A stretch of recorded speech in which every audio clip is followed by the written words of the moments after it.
In my previous video, I showed you how to get started with LiveWall by creating a free test wall, sharing the QR code and having guests upload. And you can see here on my screen, this is that content, the first photos uploaded by me, some by a mobile phone.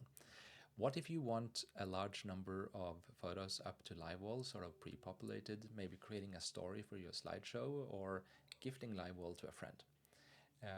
Head over to the upload button here. That takes you to a page which is specifically designed for uploads, and I have a few photos here on my left. These are relatively large, so when I pull these over, the browser will start uploading them, and I have this little icon here that shows progress. So you can see the queue. These files are being pushed to the server. In processing, oh, we didn't get there. You can see that server is working on these files and making sure they're safe and ready for use. And then in history, you have a confirmation that everything has been uploaded correctly. And you can retry if something went wrong. I'll just clear the history for now. If we go back to the grid, we can now see all of those photos have safely arrived in LiveWall. They are now visible for guests to see.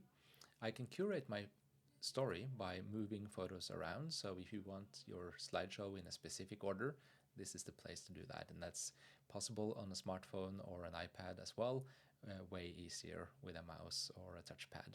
So now we can organize this story and share it with friends.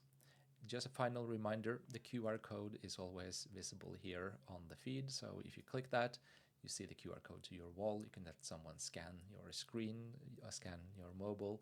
You can download the QR code, or you can send a link via text messages, emails, and so on to give others access to your content. So I hope that's useful for you in preparing your wall. I'll show you more features in other videos. See you there.